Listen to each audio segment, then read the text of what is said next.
All right, so we're going to continue on the path we looked at last day, but mainly about a basis for a vector space. So let me go to a simple example.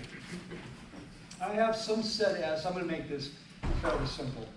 S is 1, -2, 3, -4, 1, 2. I see here. 3, 1, -5. And how about -8? Okay, I give you 4 vectors in R3. The question is not, do these form a basis? Why is that not the question? Because it's 4. There's 4, there's too many. So what can they not be? It cannot be linearly independent. Good, it cannot be linearly independent, but they still may span. I gave you a floor that only needed 3 tiles, I gave you 4. But could they all be stacked on the same one? Could they all be multiples technically? Yeah, they could all be linear combinations. So I cannot tell by looking at it. So what I'm going to do is put these guys in a matrix as rows.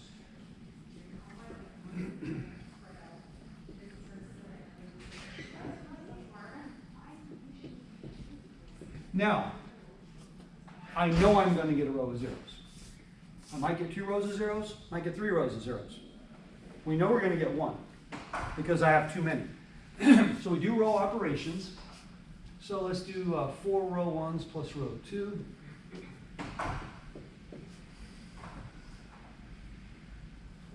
14. And -3 row 1s plus row 3. And -2 row 1s plus row 4. Huh. How about we do a row 2 plus row 3? Whoever erased this board last did a terrible job. Oh wait, that was probably me. And how about row 2 plus row 4? Could I keep going?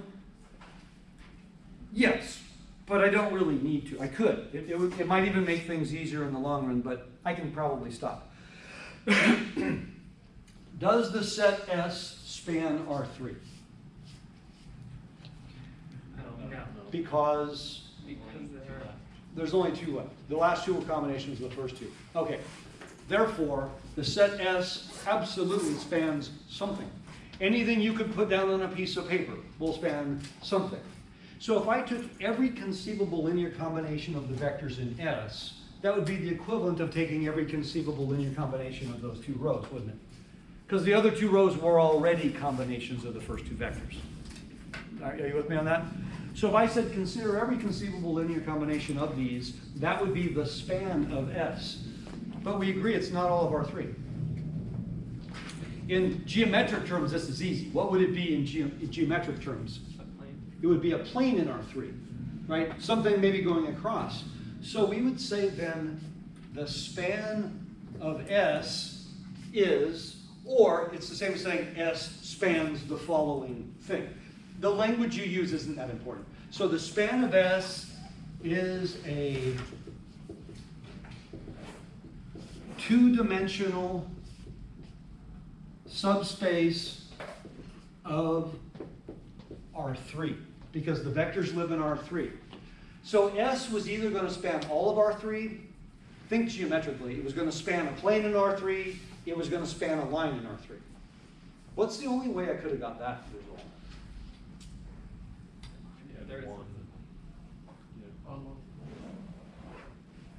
If there was only one vector left, or one. And how could that have happened? If they were all collinear, or multiples of each multiples, yeah, keep it simple. If they were all multiples of the first vector, then there would really only be one vector. And the span of that vector would be a line in space. The common mistake here is because there's 2 vectors left, people want to say, and this spans R2. No. No, that answer doesn't make any sense because R2 only has 2 numbers in a vector. These vectors all live in R3. R3 has nothing to do with R2. R3 would never would never, you know, look down into, oh, I'm going to lower myself to R2. That'd be like you became the cartoon character on the TV screen. No, you can't change dimension. Now, if I said I have a vector of the form x comma y comma 0, that vector lives on the floor, doesn't it? But in 3D. I'm still in 3D, I might just have a 0z component. That's not the same as saying the vector is just x comma y, because that vector lives only on the xy plane. Does that make sense? Even if I have a 0 in a position, that doesn't change the dimension of the vector. So there's no such thing as like subdimensions? No. Okay. Yeah, it would get kind of weird. Now, keeping that thought in mind, what if there is a way to change dimensions we're going to see later, and it's matrix multiplication. I can actually change dimensions by multiplying by a non-square matrix. It's actually kind of trivial. We're going to do that later on. But that's not what we're talking about here. So therefore, S spans a two-dimensional subspace of R3. The span of S is a two-dimensional subspace of R3. They're the same thing. That subspace is an entire vector space. What is the basis of that subspace? Don't say the basis. S is just 4 vectors. S is not infinite. S is not a subspace. The span of S is now infinite. Keep it simple. I gave you the two vectors 1, 0 and 0, 1. Two little unit vectors. That's it. But the span of those two unit vectors is the entire xy plane. Don't confuse the two. Two little vectors and their span, which is now the entire xy plane, all of R2. So the span of these is an entire vector space. What is the basis of the subspace? I can tell you, your brain is thinking. What do you think it is? I think it's the 2 rows that we got back. Oops. One, I can't read what I'm writing here. What is it? 2, it's 1, -2, 3, and 0, -7, 14. Could I have manipulated either one of those further? For example, could I have made this 0, 1, -2, and then use that to put 0? Sure. Sure. And then I would have put those two vectors. But I can get those two vectors from these two vectors by just manipulation, linear combinations. I've now got a vector space. The span of these two vectors is my subspace. So if you said, well, what is the subspace? Generally what we'll do is we'll just put the word span in front of it, and now that makes it infinite. The word span means I'm considering every conceivable linear combination. Does that include the 0 vector? If we say every, then we're not putting any restriction on coefficients. So would that include the unit vector, the 0 vector? Yes, that's part of the reason we know it's a subspace, because the closure properties are going to hold because there are no restrictions. So we've created not only a vector space, but we've also identified a basis for the vector space. It's the 2 remaining rows. So I asked you a question similar on the quiz, didn't I? I only asked you does something span or not, and if it doesn't, but I could have said, and give me a basis for the subspace it spans, because any set of vectors is going to span something. And whatever it spans is going to have a basis. Is there any way the basis can be all the vectors? In general. Yes, if it matches the dimension, the number. Yeah. So the dimension of R3 is 3, because there are 3 vectors in its basis. My basis had 2, so the dimension of the subspace is 2. That's why the dimension is 2, because there's only 2 vectors in it. Geometrically, that would mean, yes, it's a plane.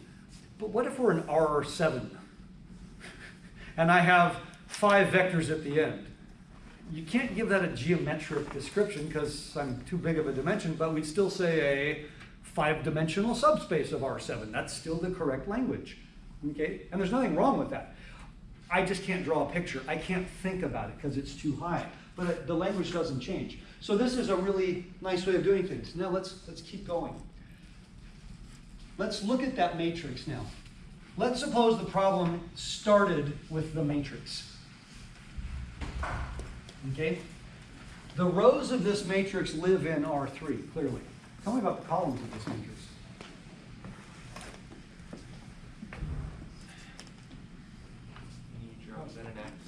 The columns of this matrix, where do they live? Oh, R4. R4. The rows and columns don't have to live in the same place. If it's a square matrix, they will. So, anytime you're starting with a matrix, okay, forget that we started with vectors. I'm now starting with this matrix. if I said, I want you to consider, let's just call matrix A for lack of a better name. A is a good name.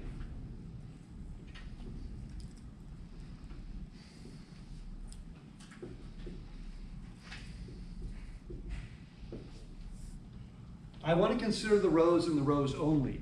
Then basically I would create the 4 vectors we started with a moment ago. Do you agree? But instead of starting with vectors, I want to actually start with a matrix and saying the rows of this matrix are vectors in R3. The columns of this matrix can be considered vectors in R4. When I do my row operations, I'm going to put a little arrow because we already did the work. There is a vector space associated with the matrix itself. The rows of the matrix are part of a vector space. Obviously, the rows live in R3, so the rows are part of R3. Okay?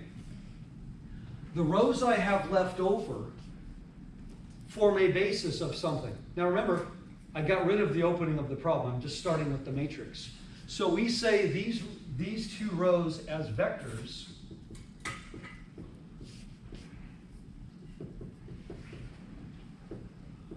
are a basis of the row space of matrix A. Now, where does the row space live? It lives in R3. Clearly, the row space is a subset of R3. It is not all of R3. How do you know it's not all of R3? Because there's only 2 of them. What if? What if there were 3 of them?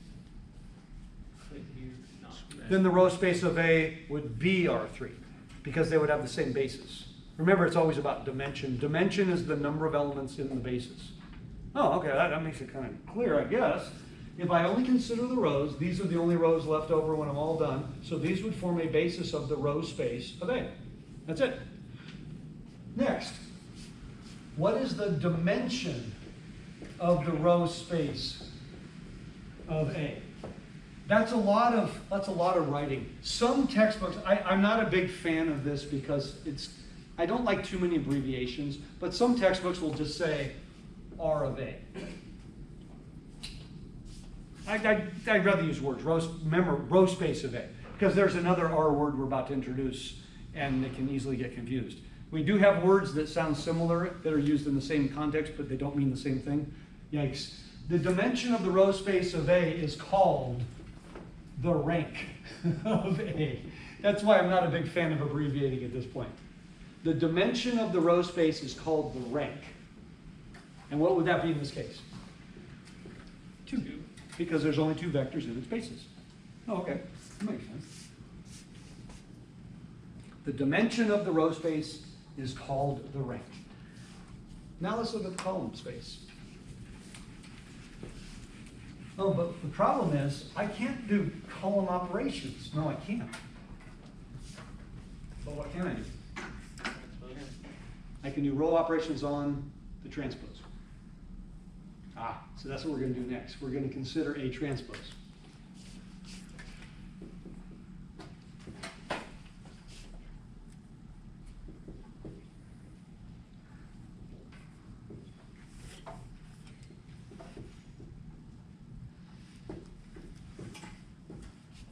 And now I want to consider the rows of A transpose, which is essentially the equivalent of considering the columns of A. But because there are no such thing as a column operation on a matrix, I'm just going to do row operations on its transpose. So let's do 2 row 1s plus row 2.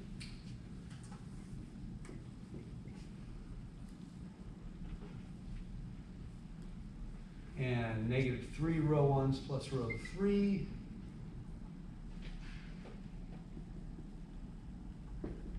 How about we do 2 row 2s plus row 3?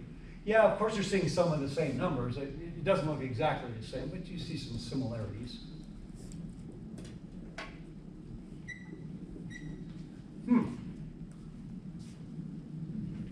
End up with 2 left over.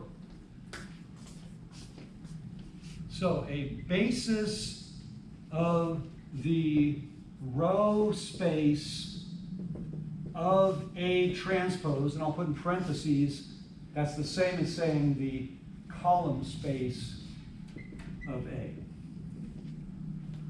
The column space of A is the same as the row space of A transpose. More often than not, you're going to say the row space of A transpose because A transpose is the thing you're actually going to be working with directly. At no point were you ever actually working with the columns, okay? But it's the same statement. A basis would be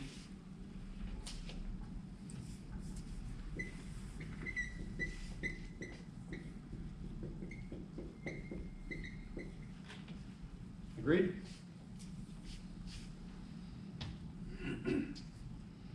What is the dimension? I'm going to be lazy. What is the dimension of the column space? 2. 2. So is the dimension of that row or column space the amount of rows in that in the final matrix? Non-zero rows. Non-zero rows. Yes. Gee, the row space also had dimension 2. Coincidence? Hardly. It's an absolute. The dimension of the row space equals the dimension of the column space, period.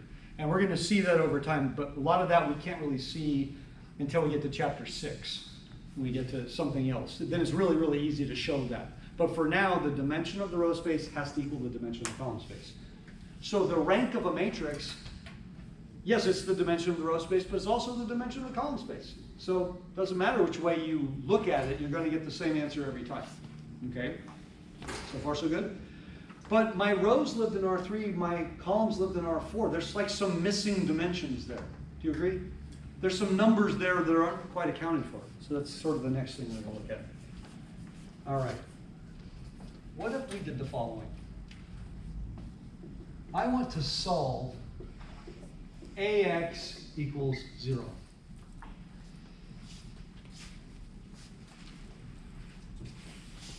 I would like to solve this. So how would I set this up? Well, shoot. A is 3 by 4. Oh, I'm sorry, A, can't count. A is 4 by 3, sorry. What is X?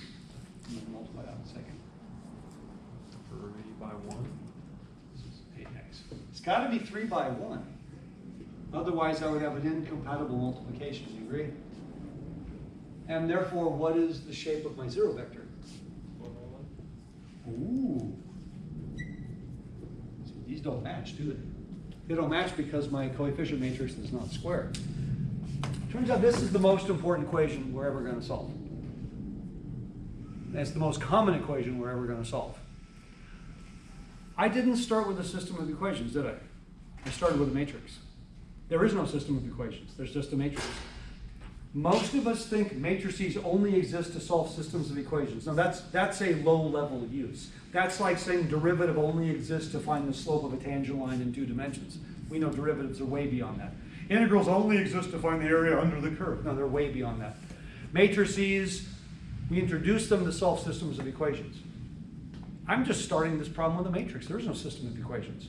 And now I'm saying, give me every conceivable solution to this. So what I'm asking you for is the solution space of the homogeneous equation. That's the most important question. And it's the most common question we're going to run into. I'm going to have to come back to this in a little bit, but I need to erase this for now. All right, I need the solution space of this homogeneous equation. Well, pretty much there's only one way I can do this because the matrix is not square. Do you agree? I'm going to have to augment it and just do row operations. Okay, well that's also very familiar territory, so it's not really an issue.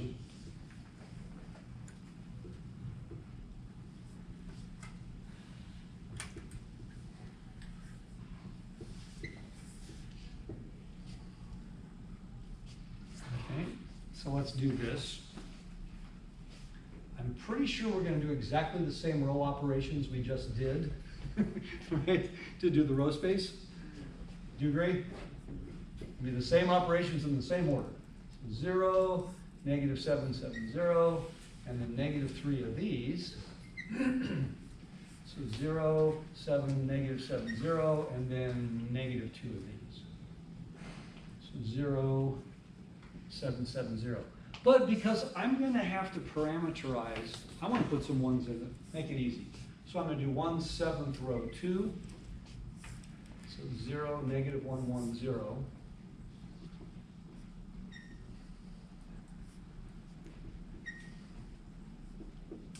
Shouldn't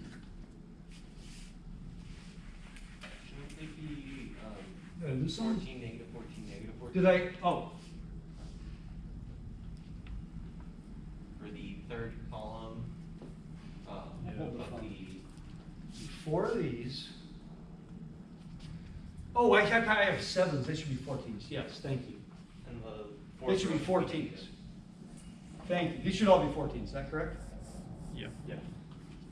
And the fourth row should have a negative 14. And there we go. Yeah, that wouldn't have worked later on, and I would have wondered what the heck went wrong. So that should be a, sorry, negative 1 7th, and that should be a 1 negative. There we go. And I'll leave the other ones as is, because I'm going to make them into zeros. Ooh, good catch. Okay, let's do 2 row 2s plus row 1. So 1 0, negative 1 0, and then negative 7 row 2s plus row 3, negative 7 row 2s plus row 4. I like the way this is looking. All right, parameterizing this one, piece of cake. Agreed?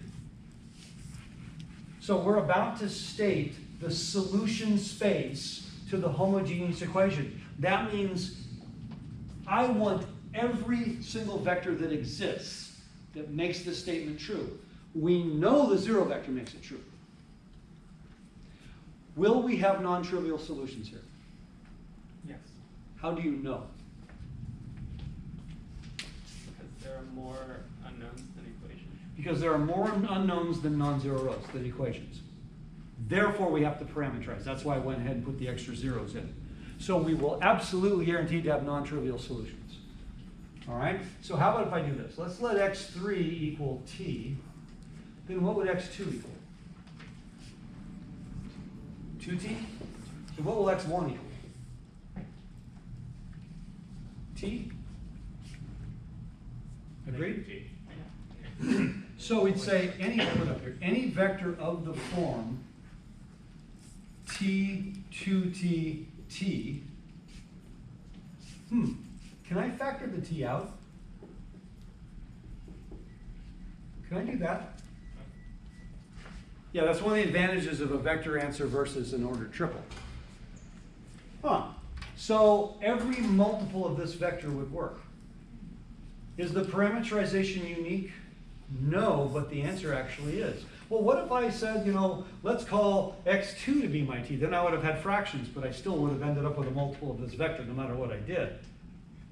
So, what did we just find? We found every conceivable solution to that equation. Can I check it? Can I check this? Sure. I would always check. Let me just sort of squeeze it in over here.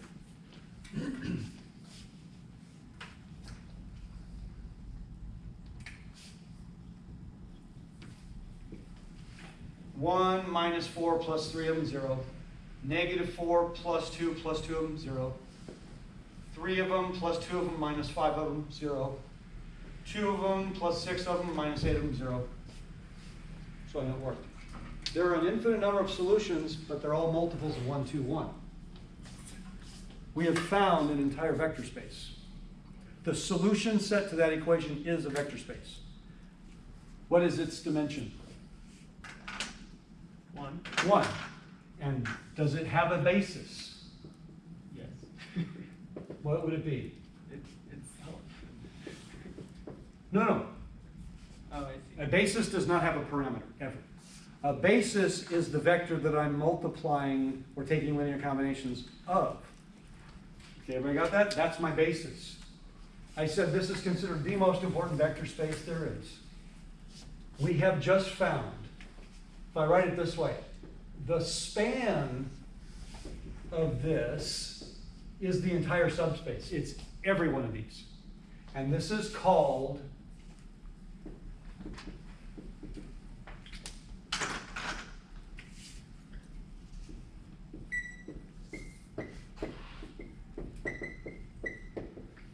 that is the most important vector, excuse me, yeah, the most important subspace that pretty much that exists. The null space. Probably got the coolest title too. The null space of a matrix is the solution set of the homogeneous equation. Now we just double checked that it actually works, so we know that's true. The null space is the span of that vector. So it's an entire vector space. Geometrically speaking, since all of my vectors originated in R3, can you give me a geometric interpretation of the null space? It's a line, good. It's a line going through the origin in this direction, forever and ever and ever. We already agreed that there was a geometric interpretation of the row space because there was only two vectors involved. It was a plane. Some textbooks will write n of a. I mean, I don't have a problem with that because we don't have any other words that start with n that I can think of. So writing n of a is totally okay. Or just writing null space of a is also okay. All right? What was the row space? It was the span of what two vectors? I can probably read them from up there. Was it 1, -2, 3, and 0. is it -7, 14, 0? Is that the form we did before? 0, Zero -7, is 14. Oh, sorry, I got the 0 wrong. I'm looking sideways. Sorry, what was it? 0, -7, 14. 0, -7, 14. Thank you. We could have manipulated it, by the way. Now, I'm going to give you a matrix A, and I need a basis for the row space and a basis for the null space. Which one should you find first? Doesn't matter. I'll give you a hint. What did you do to find the row space? You did row operations on this matrix here and ended up with, something over here. What did you do to do the null space? You augmented zeros, and then can you read a basis for the row space from this answer? Yeah. So always do the null space first, and the answer to the row space is going to be in your final answer. Just cover up the zeros. See, I could have used those two. We said we could have kept going, and a lot of you would have. I said you didn't need to. Okay? Now, all of you are in or have had Calc 3. There's just kind of an interesting observation that right now is just an interesting observation. But in a couple weeks will become astronomically important. There's a basis for the null space, there's a basis for the row space. Okay, because we're not doing this for a couple of weeks, but everybody here knows what a dot product is? The dot product of these two, what do you get? 0. How about the dot product of these two? 0. Oh, that's interesting. In fact, what if I said every vector in this space is going to be orthogonal to every vector in this space? Well, that would be kind of important. Yeah, like huge, like pretty much more important than any conclusion you ever came up with in calculus, and I'm not joking. This is like infinitely more important and more useful and more used in every aspect of math and science and engineering and physics. The null space and the row space are what are called orthogonal subspaces. And if I put the two together, this is chapter 5, sorry. We're doing this in chapter 5, but when I put the two together, I can get all of R3 back again. Whoa. In fact, I'll go a step further. This is a one-dimensional subspace of R3, agreed? This is a two-dimensional subspace of R3. But if I put those bases together, I have a basis for all of R3. And that's really important because that has everything to do with dimension now. What is, in this case, what is the dimension of, I'll write it in words, the null space of A? 1. In this case, it's 1. And that number is called, now this does sound made up, by the way. That number is called the nullity. And I can't say that without thinking of those little peanut butter cookies, right? What are those called? You guys know Nutter Butters? I can't say nullity without thinking of Nutter Butter. Every time I just start getting this craving for those wonderful peanut butter cookies. Since I'm putting this on YouTube, hopefully that they'll look at this and say, yeah, I'll send you a whole box of them or something.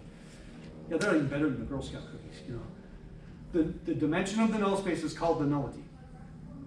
Now, rank plus nullity. In this case, what does it equal? 3. Equals 3. Where did all my vectors live? Are 3. Rank plus nullity has to equal the dimension of the vector space that you're dealing with. And because I was only looking at rows, I was always in R3 in this problem. I was never in any other dimension. So the rank was 2, the nullity was 1, they added together to be 3. You with me? So I'm giving you guys, this is foundational for everything we're going to do the rest of the way. If I start a problem with a matrix, there's no system of equations. I just have a matrix. That's how matrices usually are. Now, in chapter 6, I'm going to tell you where the matrix actually comes from. It actually comes from something else. And by the way, it will never come from a system of equations ever again. It will come from something way, way, way bigger and more important. It will come from something called a linear transformation, kind of like a function, where I input vectors and I output vectors. Not equations. No. Functions like in algebra. I input and output, and the matrix represents this input-output machine, but in vector terms. And so I start with this matrix. This matrix has a row space, it has a column space, it has a null space. We've found 3 spaces so far. Every matrix that exists has 4. They're called the 4 fundamental subspaces of the matrix. We've found so far the basis for the row space. Therefore, the span of that basis is the entire subspace. We found a basis for the null space. So the span of that is the entire null space. We found a basis for the row space of A transpose. So there's one more. What do you think it would be? Row space is the inverse? Not inverse. Stick with A transpose. The null The null space of A transpose. Oh, because that's not even the same dimension. So let's look at the null space of A transpose. That's the 4th of the fundamental subspaces. So now the question is, I want to solve A transpose X equals 0. Okay? So, where am I going to write it? I don't want to erase that yet because I won't remember what it was. So.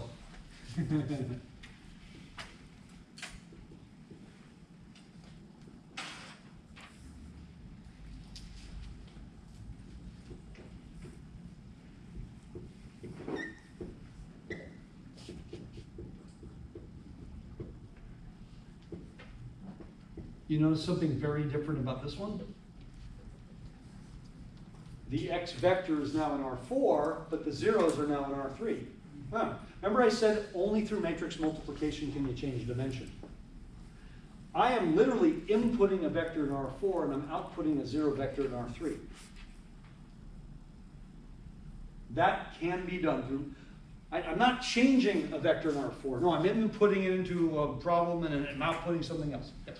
Is the nullity always 1? No, it was 1 because there was only one vector. Nullity is a dimension. So because that was the only vector I was dealing with in the basis, the nullity was 1. If there was 2 vectors, the nullity would have been 2, and so on. Okay? So hold that thought because it's going to be different in this piece. Is there a reason why it's called the null space? Like why is it? Why the word null? I'm sorry? Yeah, like why the word null? Where? I don't know, but there are words that are close to null that usually have to do with zeros. Any soccer fans here? I always find this really funny. They never use 0 in soccer. What do they use? Nil. I have no idea why. I just find that to be kind of funny. It's kind of more like on those lines. It's a word that's sort of associated with 0 as a result. It's the null space is also the solution space of the homogeneous system. So if you forget what the null stands for, it's every answer to this question. Every vector that would have answered that question. Now in this case, where does my null space live for this problem? In R3? In, you don't have to look at the matrix. Now my null space lives in R4. The vectors in my null space now are going to be all 4-dimensional vectors. So in order for me to do this problem, again, because it's a non-square matrix, I can't use determinant or inverse or anything else. We're just going to augment this with zeros. Just like before and do row operations. Okay? So 2 row 1s plus row 2 negative 3 row 1s plus row 3.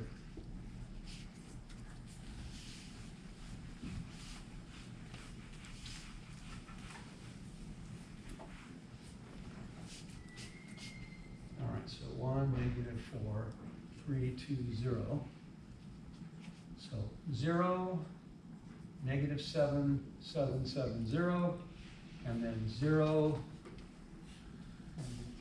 14, negative 14, negative 14, 0. Does that look right? Now, I don't know, we didn't go ahead and put ones before when we were finding the basis for the row space, but we could have. And in fact, because now that we're doing with the nulls, we would have, just to make our lives easier. So I want a 1 there. So how about negative 1, 7, R2, row 2.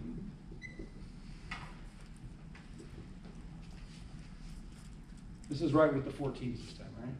I didn't mess that up.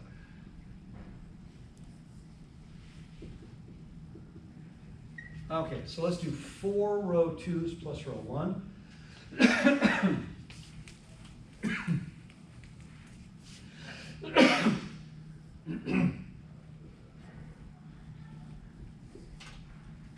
So 1, 0, negative 1, negative 2, 0.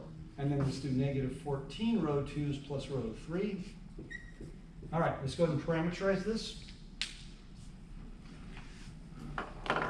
How many parameters? 2. Why 2? 2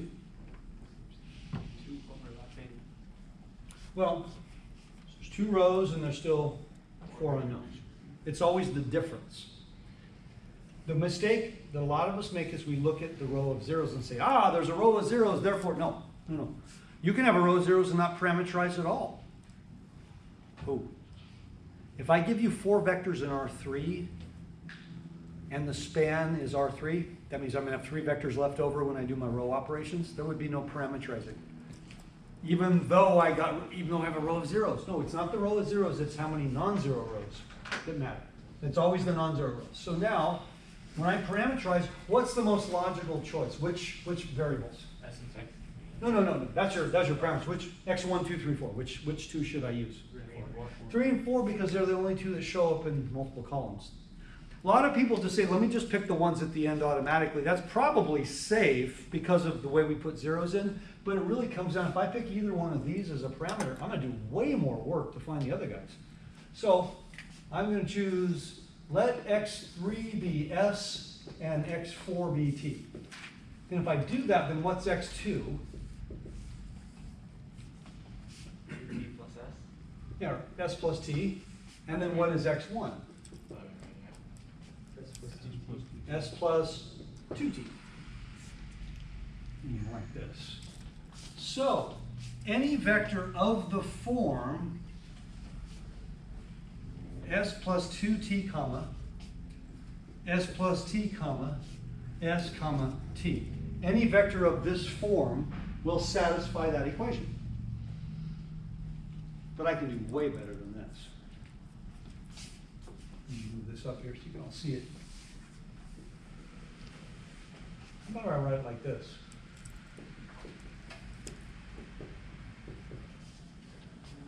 Oh, shit. You like that? That's way cooler, isn't it?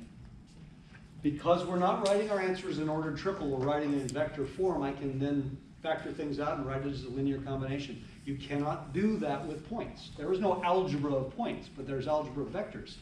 I just wrote the solution to the homogeneous equation as a linear combination of 2 very specific vectors. It's not the S and T. It's the 2 vectors that you see being multiplied. Those are the important guys. So, going back to Andre's question a little while ago, hopefully now it'll be totally clear. If I asked you for a basis of the null space of A transpose, hopefully you would tell me 1, 1, 1, 0, 2, 1, 0, 1. No parameters. Why? Because when I take every conceivable linear combination of these 2 vectors, I would get this back again. If I said, what is the null space? The easiest way to explain what is the null space is I simply put the word span in front of this. When I put the word span, I am saying every linear combination. It's equivalent of writing this in set form. It's just less writing, it's easier. So I'm a big fan of, say, give me the basis, and then the vector space, just throw the word span in front of the same basis. Now, Andre, here's your question. What is the nullity of A transpose? 2. Because, There, that we parameterize with 2 variables. yeah, or there's 2 vectors in the basis. Oh, by the way, what was my row space? I've erased it. What was the row space of A transpose? Well, it's the span of, oh gosh, I'm never going to figure out what the 2 vectors are. Or could I just use those 2 right there? We stopped sooner, didn't we? We stopped over here, but I could have just kept going. In fact, it makes more sense to keep going because it's much easier if I have lots of zeros. So the row space of A transpose would be the span of 1, 0, -1, -2, and 0, 1, -1, -1. Okay, great. So I know that the dimension of A transpose, which is also, the row space, excuse me, of A transpose, which is also the rank, I know that's 2. But now the nullity of A transpose is 2, it's not 1 anymore. Huh. Oh, wait a minute, where do all the rows live in A transpose? In R4. And the dimension of R4 is 4, and notice rank and nullity is now 2 plus 2 or 4. That's an absolute thing. This is one of the reasons I love starting this process with a non-square matrix. So you could see the rows are treated as their own entity, then the columns are treated as their own entity, completely unrelated. You would never take the row and try to combine it with the column and make any conclusions. No, no, no, no. The only similarity is that the dimension of the row space and the dimension of the column space will always be equal. None of the rows will look like the columns. Even if my matrix was squared, none of the rows look like the columns. The null spaces don't look like each other. Now, with this said, still a dot product thing again. Even though we won't learn dot product for a few more days. I think everyone here knows dot product. Let's do this. 1 plus 0 minus 1 plus 0, that's 0. 0 plus 1 minus 1 plus 0, that's 0. 2 plus 0 plus 0 minus 2, that's 0. 0 plus 1 plus 0 minus 1. Huh. Is it possible that we could have made an algebra or even arithmetic error along the way? Oh my gosh, possible? With a group this big, I think almost a guarantee. Have I just shown you a really easy check? Yeah, it's the easiest check there is. Have we ever done that check before, folks? Do a dot product to check something? Don't we use that with cross product? Yeah. If the dot product is 0, then I know they're orthogonal. If my dot product is not 0, I know I have a mistake. Because they have to be. That's kind of cool, isn't it? But this is the thing. Where did I just do the thing? Oops, I erased it. Or did I? Oh, no, I wrote it there. Sorry. This pulling apart is new. That's not something you thought of. That actually is the way to do things. When you represent solutions as points, there's nothing wrong with that. We're talking about just these points in space. But if I think of those points as being terminal points of vectors and then use vectors instead, things get much nicer. Now, I'm checking my answer in the back of the book and it doesn't look like this. I want to check my answers. I want to make sure that I did this correctly. So let me take one of my vectors. By the way, never check it as an entire thing. Do it one vector at a time. Because if you have an error, the entire thing won't check, but you're never going to find your error. Check it one vector at a time. And then whichever vector doesn't check, that's the only place your error is. You can't have a wrong answer checked. That's impossible. And a right answer can't fail. So if I've got multiple vectors here and I made an arithmetic error on one of them, gee, nobody in this room's ever dropped a sign, right? Do you know anybody's dropped? You have friends who drop signs, maybe. They're just marginal friends at best because they're always dropping signs. You can't be friends with people who drop signs. We know this. Our parents taught us this as children. It's possible to make mistakes but not mess up the whole problem. So checking it one vector at a time is actually way, way safer. It's also way faster.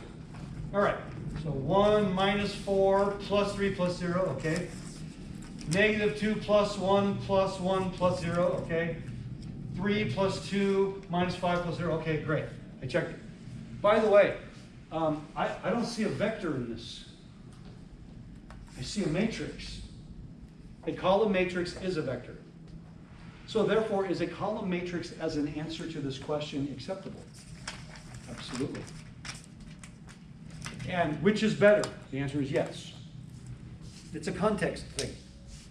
Depending on how you're doing the problem, when I'm checking this, I have to check it as a column matrix. There's no place to multiply the vector. Oh, so when I'm writing my final answer, I wrote the answer in this form. Could I have written these as column matrices instead? Absolutely. Absolutely. So why would a textbook do this as opposed to a column matrix? Save space. It's actually that simple. It takes a lot more room when I'm writing the column than it does the row, but I can't check it I have to check it in matrix form. That's why both are absolutely acceptable. And depending on the situation, there's going to be many times in this course where we do the entire problem using nothing but column matrices. And then other times we express everything in vector form. Because the situation, it was just easier to interpret, understand, and work with. That's it. That's the only reason you would change it, because it's easier to write. I can't write this times vector. I got to write it this because it's got to have rows and columns that match up. Okay? Everybody cool so far? It is kind of crazy, isn't it? All right. Now let's do a system of equations. I want to make this relatively simple. All right. So x1 minus 2x2 plus 4x3 plus 3x4. I'll put numbers in a moment. I've got to make it work first. And then 2x1 minus 3x2 minus x3 plus 2x4 and negative 3x1 plus 5x2 minus 3x3 minus 5x4. Excuse me. And then 5x1 minus 8x2 plus 2x3 and then plus 7x4. Let me do a quick check, make sure this works exactly the way I want it to work.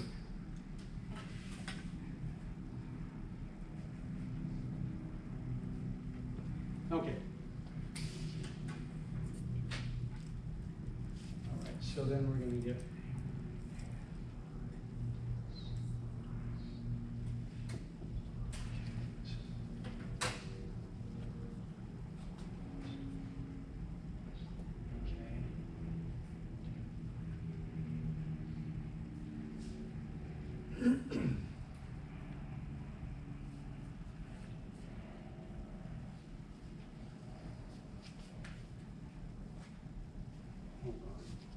make sure I'm trying to make sure it works out nicely. I don't want icky answers.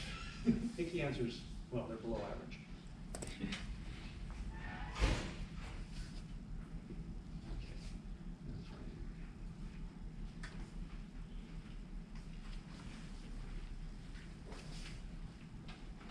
Okay, perfect. I want to solve this system of equations. And then there's a whole bunch of questions that are going to follow. Now, do we know how to solve this? When did we learn how to do this? First day. First day of class. We also learned how to parameterize. What are my possibilities for answers to this? All things are fair game. What are my possibilities? There's 3 of them. There's no solutions. So what's a no solution? That means it's inconsistent. That means there's not a unique point of intersection. Okay, what else? It has a unique point of intersection.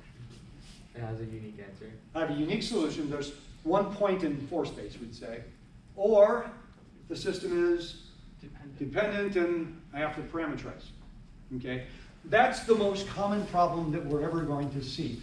You know, the funny thing is, the unique solution makes everybody happy, but it's boring. You know why it's boring? Because when you get a unique solution, it means the null space consisted of only the 0 vector.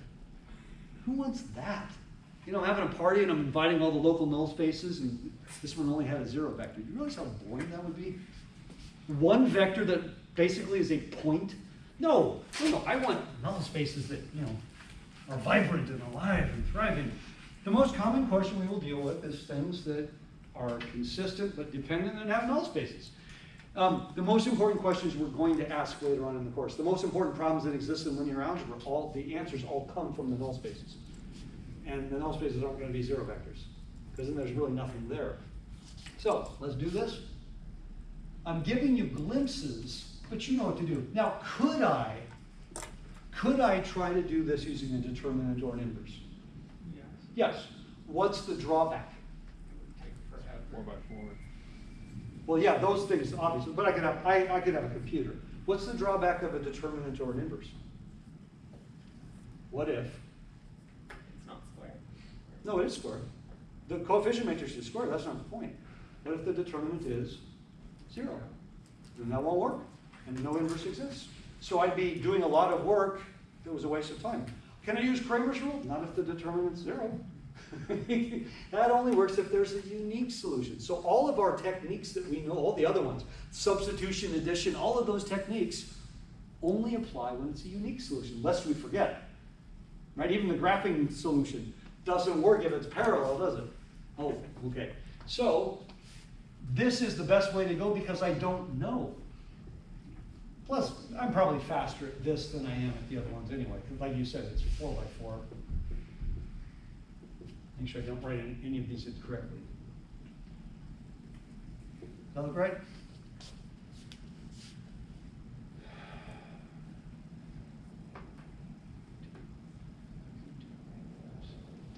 I think that's right. Okay. All right, so let's do negative 2 row 1s plus row 2. Because I've already got a beautiful pivot there. All right, so 0, 1, negative 9, negative 2 would be negative 4, negative 29. Is that okay? Again, if I make a mistake, please point it out. I'm not going to do it on purpose. It's not the way I roll. All right, so 0, 3 of those, plus this would be negative 1. 3 of these, negative 12, plus this would be negative 15. 3 of these would be negative 9, plus that would be negative 14.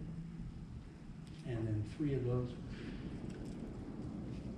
Okay, so far so good? And then the last one, negative 5 row 1s plus row 4. So 0, 2,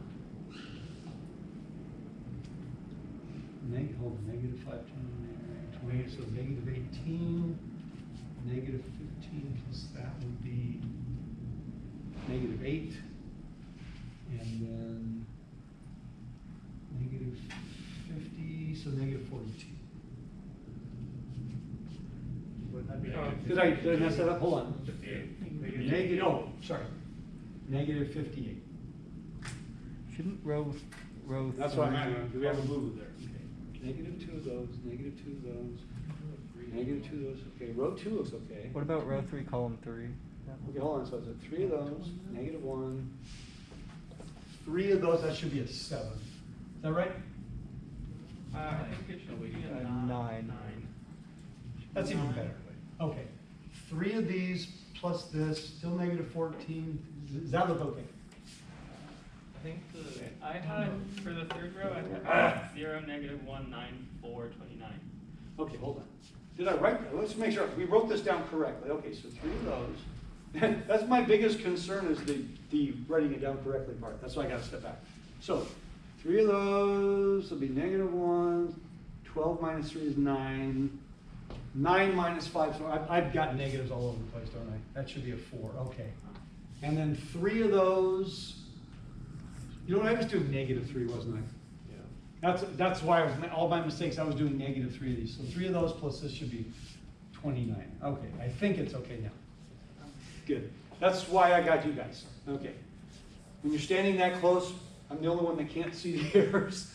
Okay, does this look okay to everybody? I think we're good. All right.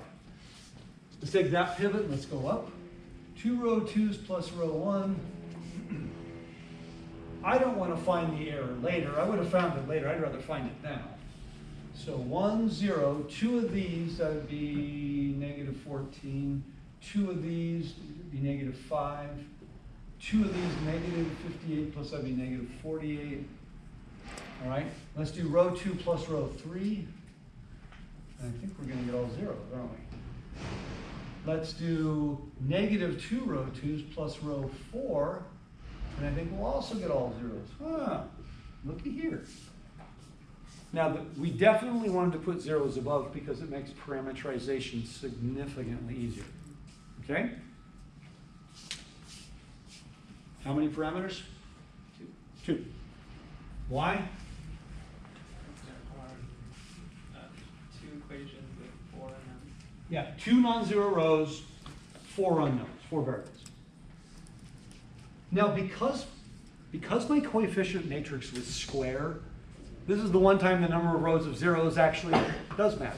But if my coefficient matrix isn't square, the number of 0 rows is irrelevant. That's where we get into mistakes sometimes, is we look at the wrong place. In this case, I get 2 no matter what I look at. All right, great. So, how about we let x3 be s and x4 be t, just like before, because those are the only 2 columns that have multiples.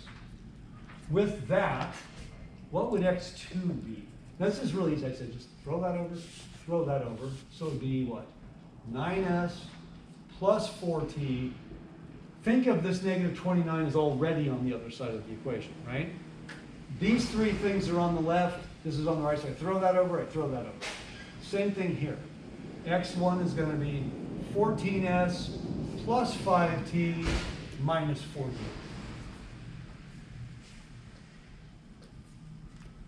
So far, so good? So, we would say the solution can correctly be written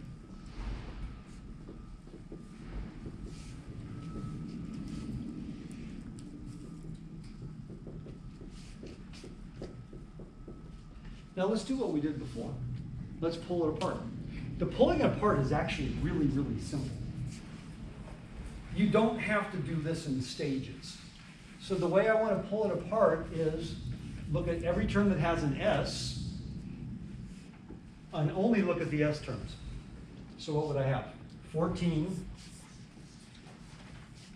9, 1, 0. Okay, now let's look at the t terms.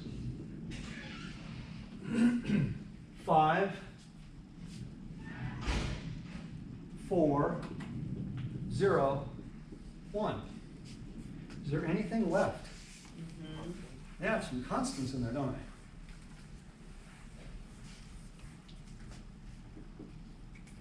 And what would that give me? Negative 88, then negative 28. 0, 0. Huh. Let's start with this one.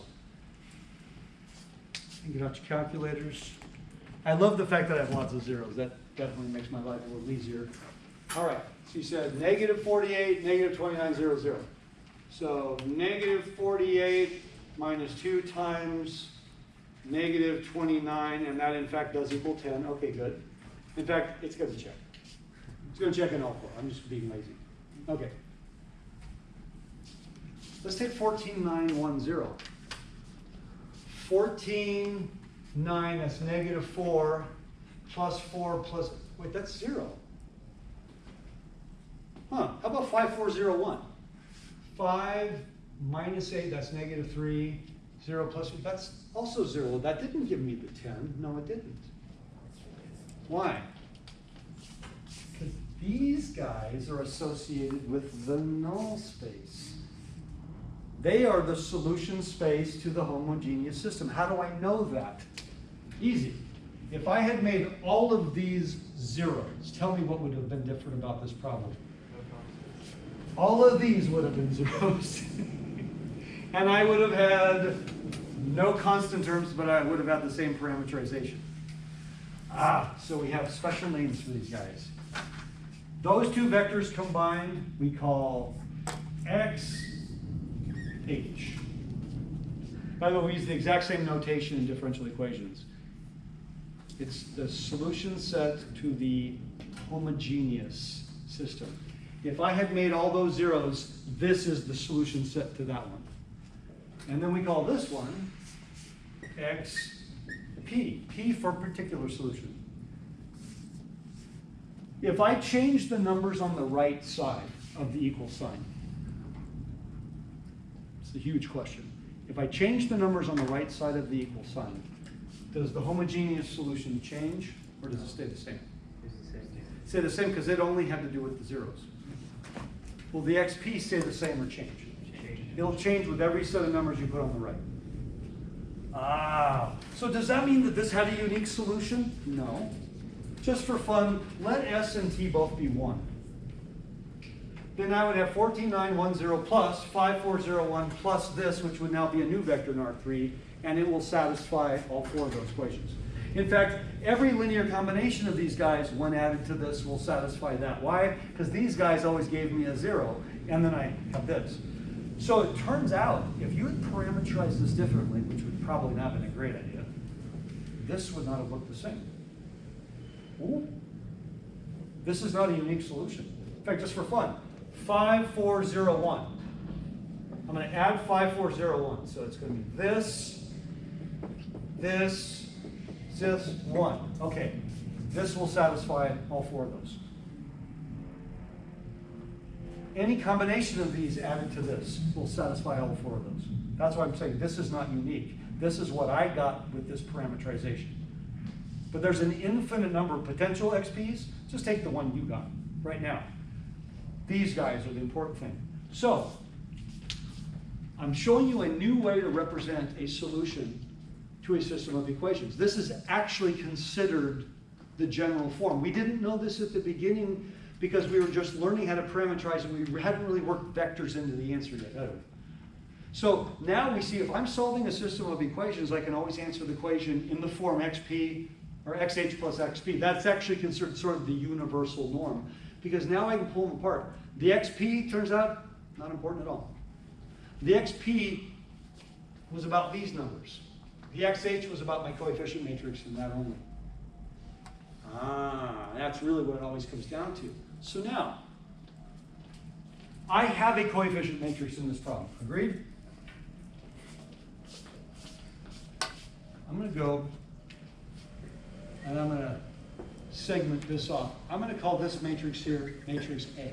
Matrix A is my coefficient matrix. What we just solved was AX equals B, and that did not have a unique solution. Even though A was squared, did not have a unique solution, that means A inverse does not exist. That means A is singular. That means A cannot be row reduced to identity matrix. It can't be written as a product of elementary matrices, on and on and on and on. Can you tell me a basis of the row space of A? Without doing any work whatsoever. You see it up here somewhere. 1, 0, negative 14. I'm going to write it this way. Row space of A is equal to the span of whatever its basis is. This is the easiest way to do this, folks. You don't have to do a lot of extra writing.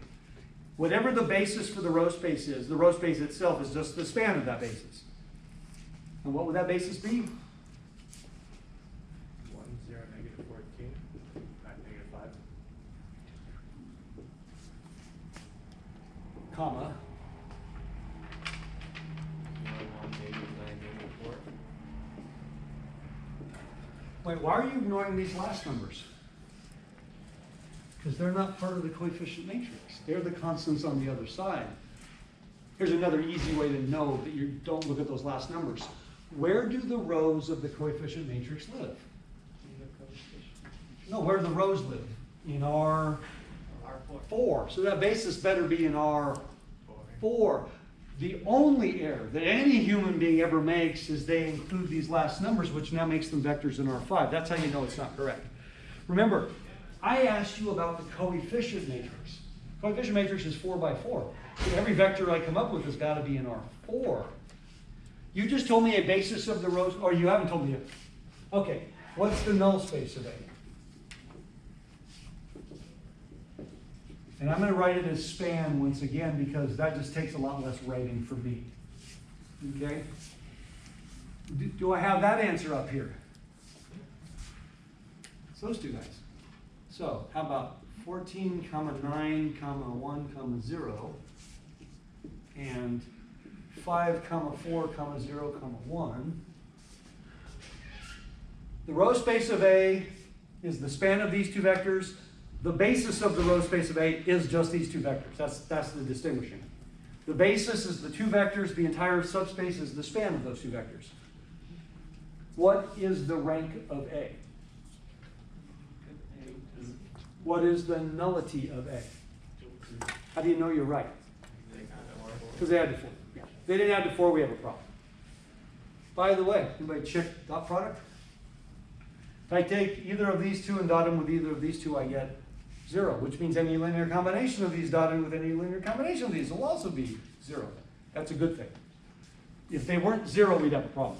Now, I'm cheating a little bit because we don't learn that until literally the end of chapter 5. Like the last lecture before the next exam is when we actually learn that. But I can tell you that now because everyone in here knows what dot product is. But again, we formally don't learn that for a little while, but it's kind of a no-brainer that you've had Calc 3, you know what a dot product is, you can see it right in front of you.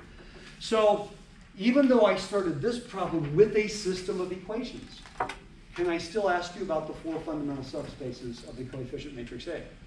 Yeah, and you just told me 2 of them. I'm not going to bother with the other 2. If you can tell me the row space of A and the null space of A, I'm pretty sure you could have told me the same things for A transpose.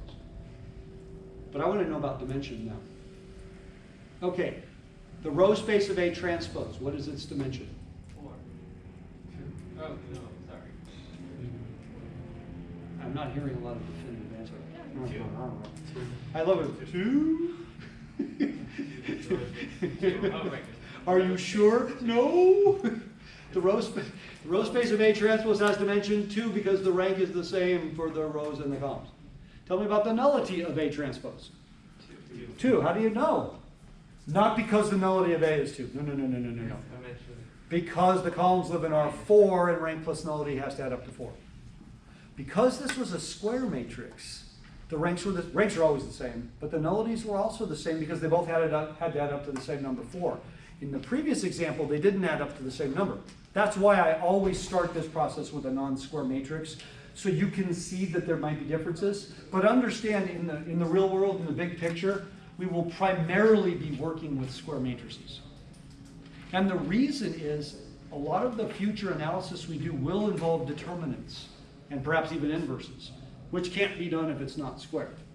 So it's not that you can't do anything, it's the best questions and answers will come from the square matrices. But I always start by showing you non-square. So again, we can say, oh, okay, the rows of A are completely unrelated to the columns of A. In fact, they may not even be in the same dimension. They don't have to be. So one of the things I want everybody here to leave with is, if I gave you a matrix, whether it started off as a system of equations and you just made the coefficient matrix, if you have a matrix, can you tell me the 4 fundamental subspaces? That simply involves you doing row operations. The easiest way to do it is always set up the homogeneous system, solve that, then the row space, the basis for the row space is right there. It's those guys. Now, I can't read the null space. No, the null space came from the parameterization. That's more work. But now you have the row space and you have the null space and you can do a quick check of dot products. The row space is a vector space, so put the word span in front of the basis. That's all you got to do. Okay? But the basis, the other thing is, bases don't have parameters. Bases are the building blocks, they're the starting points. The moment I throw parameters, that's how I make linear combinations. But there are only 2 vectors here. If I put a parameter in front, now I've made it infinitely many. No, they're just these 2. Could you have 2 different vectors? Is that possible? Well, sure. Could I have used 1, -2, 4, 3 as one of my vectors for the row space? Could I have done that? In other words, not put zeros above? Sure. But it would have made other things more work, so we're better off putting the zeros above because it made parameterization for the null space a lot easier, but I didn't have to. So answers are not unique, but any answer anybody here gives, every single answer you guys give would be linear combinations of somebody else's answer. If I give you a plane in 3 space, aren't there an infinite number of vectors on there that aren't multiples? And any 2 of them would form a basis. Any 2 of them. You just want the first 2 you came up with. That's easier, right? You don't want to have to play around and see if I can find 2 other ones that are more interesting. No, you take the first 2 you came up with and then you're done. It's a lot of stuff today, but some of this stuff is so cool because of how it works so well. If I give you a system of equations now, you probably should assume it's going to be a dependent system. Because the unique solution, again, it's just really kind of boring. There's nothing there. And null spaces are kind of where everything's at. When we go along and we go further and we're looking for bases, we're going to be looking for very particular types of bases as we go. Now we're just being very generic. If you have a matrix, how do I manipulate it? How do I answer a question? There's no goal in mind.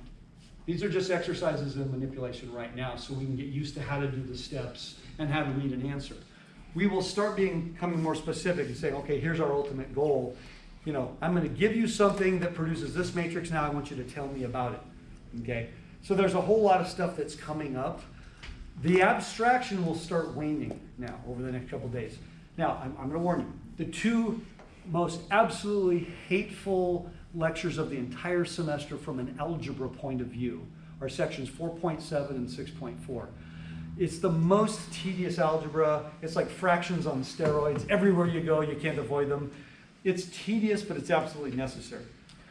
I think this is really funny. Over the years, I've substituted every class 1,000,000 times. And linear algebra is a class I've substituted more than anybody by a million. But it's funny, over the years, when I look back at every time I substitute linear algebra, there's two lectures in particular I always seem to end up subbing. It's those two. It's like, I'll get a call from someone, I'm going to be sick on Thursday. It usually starts with something like that. They're not sick yet. But they're going to be sick on Thursday. We're doing change of basis. Can you do that one? I'm just laughing. I already knew that was coming up. It's always the same lectures because they're not fun lectures to do from my standpoint. They're not fun from your standpoint because they're tedious. They're not conceptually difficult at all. Just a lot of tedious arithmetic. And people make lots of mistakes, but they're absolutely necessary because to get to our end goal, we have to master these things. So I'm going to give you a little heads up now. A lot of tedious algebra coming up in the next lecture. So what are the four big spaces? The four fundamental subspaces are the row space and the null space of A, the row space and the null space of A transpose. Okay. Now the row space of A transpose is synonymous with the column space of A. But the reason we say row space of A transpose is there's no way to say null space for the columns. There's no language for that. So we say null space of A transpose. So that's why understanding those are the same things. Rank is the dimension of the row space and the dimension of the column space because they're always equal. Nullity is the dimension of the null space, and rank plus nullity must add up to the dimension of the vector space. Now, what we're doing now, we're going to be working with pure vectors for a little while. Because we don't really have a lot of use if we're doing this with polynomials or something else. No, this is for pure vectors for now. Okay? But you notice the problem is starting with a matrix. And we're breaking it down into the vector components. It's a different way of looking at things. So we can consider matrices as rows or columns of vectors. That actually is a correct interpretation. You've never had cause to do that in any other class, nor will you, because of where we're going with it. So most of the work we do is actually with matrices, and then we break down and we pull the vectors out of them. So the vectors and the matrices, they definitely go hand in hand. Okay? Any questions? Okay, looks like you guys have an early recess today. So you know what that means, right? You're going to be the first ones out there, so please don't dominate the tetherball courts. I know some of you guys get a little out of control there. And, you know, I was parent help.